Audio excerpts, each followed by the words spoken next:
Cesta Roberta Fica do Moskvy ako inak opäť rozdiela Slovensko.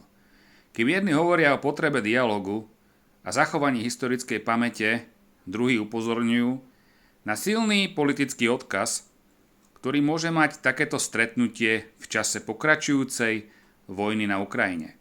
Slovenský premiér totiž pristal v Moskve pri príležitosti oslavy dňa víťazstva nad fašizmom. Počas návštevy položil veniec k hrobu neznámeho vojaka a zároveň avizoval rokovanie s ruským prezidentom Vladimírom Putinom. Práve toto stretnutie vyvolalo veľký záujem doma i v zahraničí.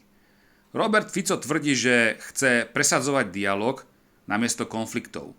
Podľa jeho slov je potrebné komunikovať so všetkými stranami a hľadať cestu k ukončeniu vojny. Zároveň zdôraznil, že Slovensko by malo mať normálne a pragmatické vzťahy s Ruskou federáciou. Premiér počas návštevy opakovane hovoril aj o historickej úlohe Sovietskeho zväzu pri porážke fašizmu počas druhej svetovej vojny. Podľa neho je dôležité zachovať úctu voči vojakom, ktorí padli pri oslobodzovaní Slovenska. Na druhej strane však jeho cesta vyvoláva otázky.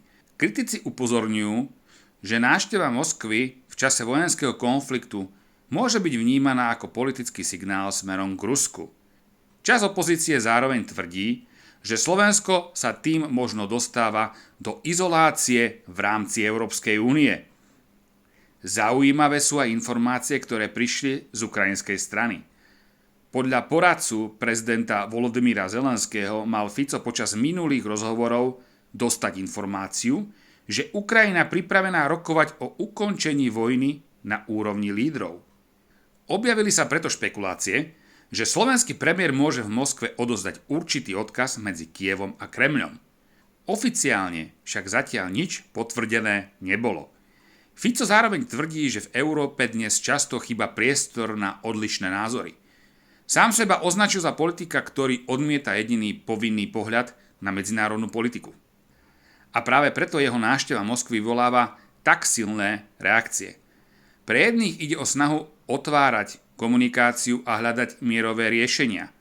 Pre druhých je to krok, ktorý môže poškodiť postavenie Slovenska medzi európskymi partnermi. Isté však je, že téma vzťahov medzi Európou, Ruskom a Ukrajinou bude ešte dlho patriť medzi najcitlivejšie politické otázky. A práve takéto návštevy ukazujú, ako veľmi je dnešná geopolitika rozdelená. Čo si o celej situácii myslíte vy? Je podľa vás správne viesť dialog aj s Ruskom? Alebo by Slovensko malo byť v tomto smere opatrnejšie? Napíš svoj názor do komentárov.